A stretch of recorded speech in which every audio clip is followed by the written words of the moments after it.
Ayyaa biyyee maal diddaa? Ayyaa biyyee maal diddaa? Kan namaa hojjetutoo jiruu gaarii lafarraa fixxaa. Ayyaa biyyee maal diddaa? Kan namaa hojjetutoo jiruu gaarii lafarraa fixxaa. Haa ta'uu kan gaarii hojjetee dhalootaaf kaayyoosaa ol kaawwatee dabaree dabarfatee kan gaarii hojjetee dhalootaaf gaarii hojjetee kaayyoosaa ol kaawwatee seenaan inni san dagatu seenaan isan dagatu biyyeen sittaa salphatu obboleessa keenyaa jennu abbaa keenya as fa'u biyyoon sittaa salphatu gochaa ati hojjettee seenaa keemtuun dagatu dadhabaa too gargaartuu rakkataa too gargaartuu akka daa'ima ijoollee ati gad of deebistee guddaadha itoo hin jedhiin imimmaan kee lolaastee warra gatan hundumaa fuutee rakkinaa baastee dubbatamee hin dhumu hamma jirtu umurii kee dhalootaaf faarsaa taatee seenaanis hin dagatu boqodhu abbaa keenyaa biyyoon sittaa salphatu seenaanis hin dagatu boqodhu abbaa keenyaa biyyoon sittaa salphatu as fa'u maqaa gaarii as fa'u gochaa gaarii ati yoo har'a duute seenaa kee hin du'u boru dhaloota ilaala boru dhalootatti ilaala boru dhalootatti ilaala gara laafessa namaa gad of deebisaa namaa bakka ati jirtutti kolfaaf gammachuu malee gaddi hin jiru ture gaddi hin jiru ture egaa maal jedhu har'aa dhaloota godaa fuutee guddistee nama gootee balbala itti cuftee eessa dhaqxaa as fu'u boqodhu siin jenna kaa du'a homtuun dhorkuu boqodhu siin jenna kaa du'a homtuun dhorku seenaati hojjettee dhalootatti haa darbu gara laafessa akka kee rabbi nuuf haa kennu seenaa ati hojjettee dhalootatti haa darbu gara laafessa akka kee kan rakkataa gargaaru kan beela'ee kan isa beela'ee laatu kan hiyyeessaaf kaatu gara laafessa akka kee rabbi nuuf haa laatu.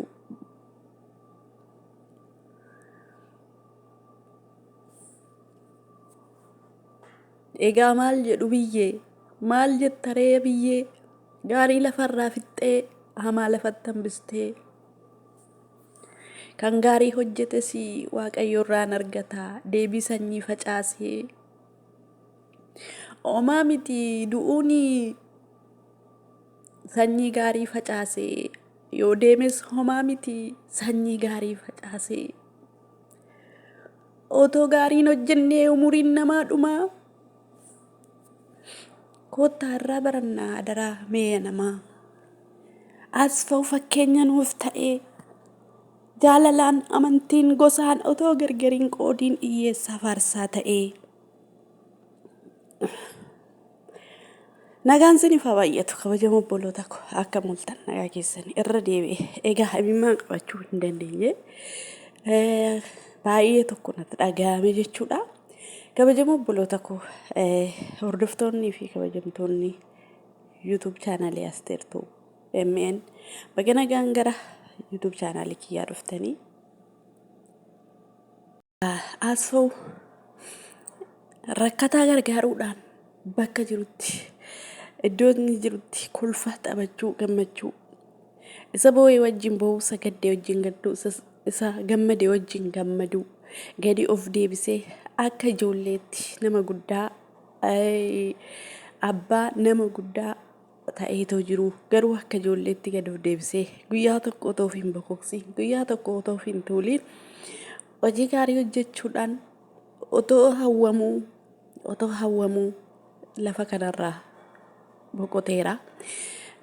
Wanti as fa'urraa barannu guddaan tokko yoo jiraate namni tokko gaafa beekumsa argatus ta'e gaafa qabeenya argatus ta'e gaafa bakka argatus ta'e of tuula dhaloota rakkatan garagalee ilaaluu dhiisiti maatii isaayyuu garagalee ilaaluu nama dadhabuu hedduminaan argitanii jirtu gaa'is obboloota kiyya.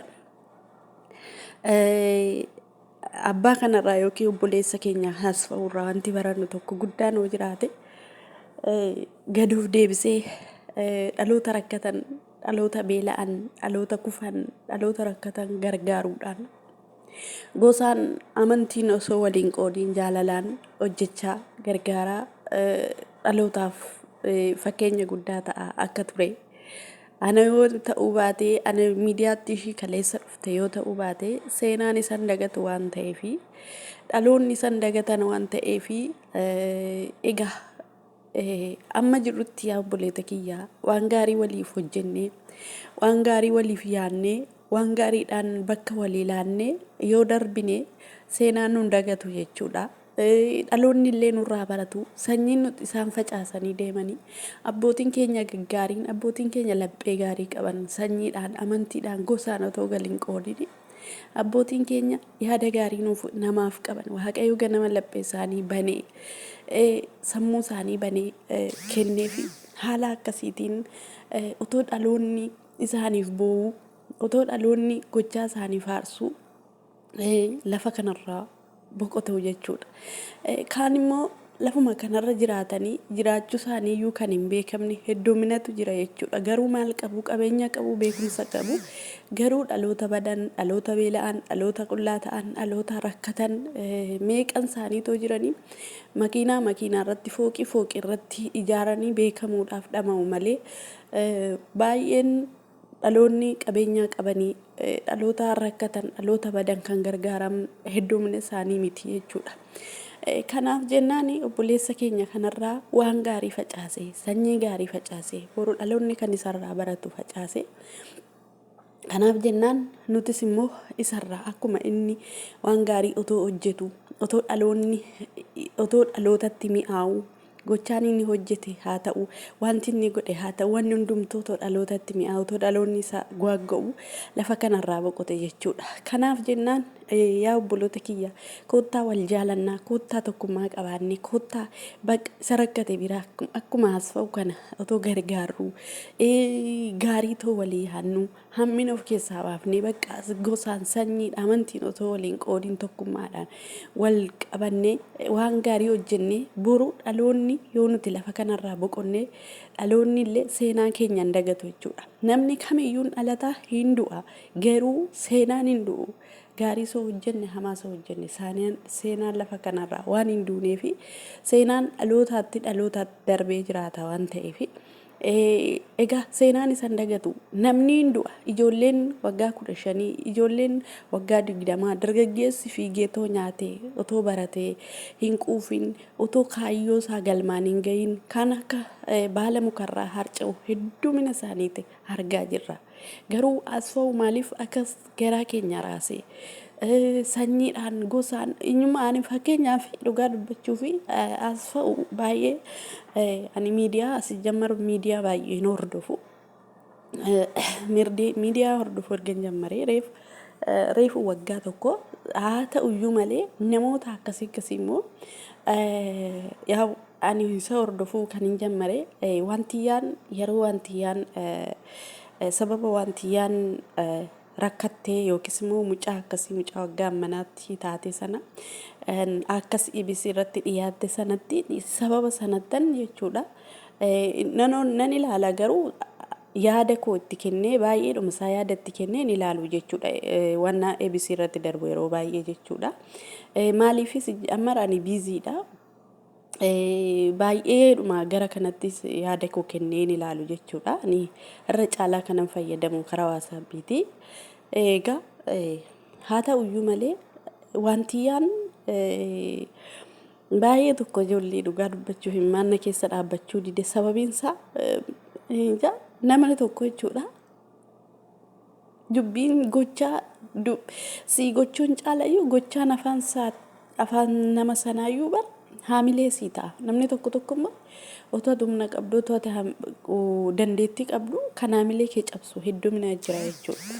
እና ዋንቲያን አባትም እናትም የለኝም ስትል ጊዜ እኔ አባት ሆንልሻለሁ ያለው ጊዜ በጣም ነው ልቤን ነካ። በጣም ነው ልቤን ነካ። በጣም ነው በቃ ያለቀስኩት።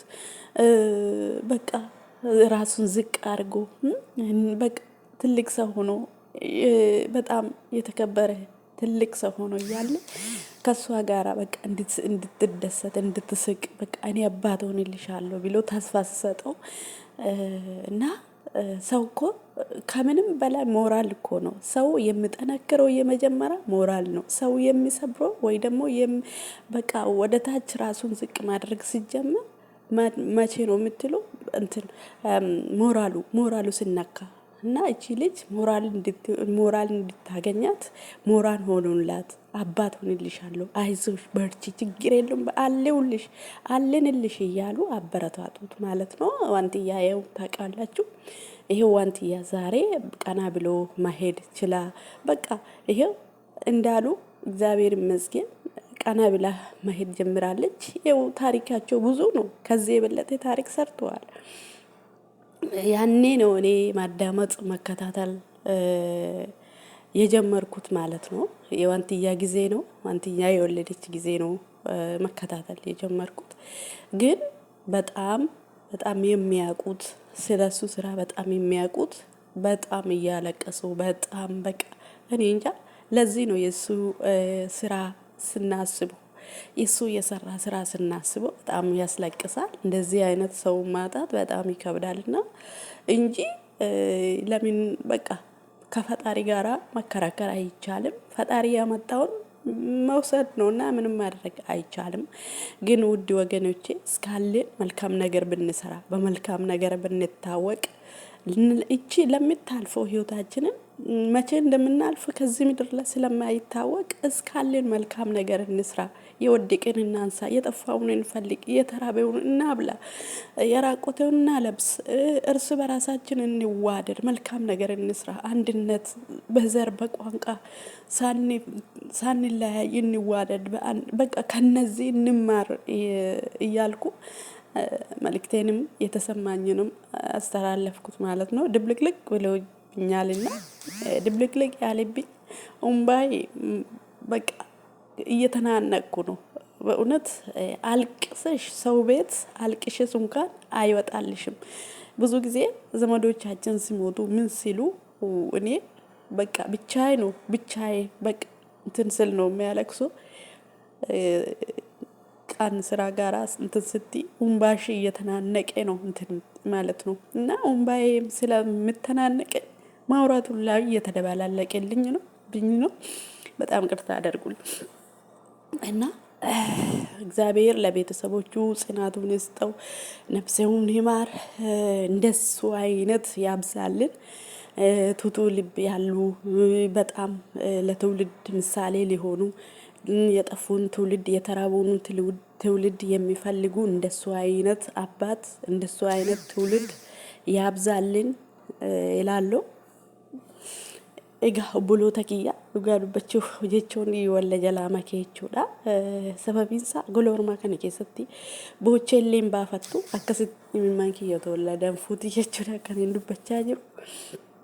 እና waaqayyo maatii isaatiif jajjabinaa kennuun ibsiisaa waaqayyo hamaaruu gochaan inni godhe homiyyuu hin dagatamu jechuudha. Amma wal jibbinu amantiidhaan gosaan amma wal qoonnu wal jaalannee dhaloota badan dhaloota rakkatan bakka seenaa gaarii yoo hojjenne seenaan nu dagatu jechuudha. Kanaaf seenaan nuti lafa kaawwannee deemnus seenaa gaarii haa ta'u abbootii keenyarraa haa barannu isiniin jechuun jaalladha. yaanni ko walla jalaa makee dhiifama isiniin jechuun jaalaboloota kiyya waan dhaggeeffataniif guddaan galatooma. Egaa gaddi keenya hundumtuu dirqama garaa haadha tokko keessaa bahuu hin qabnu. Nama kamizeega kamiyyuu yoo ta'e baqa waan gaarii nama hojjete tokko yoomiyyuu taana si dhukkubsa jechuudha. እና ulfaadhaa kabajamaa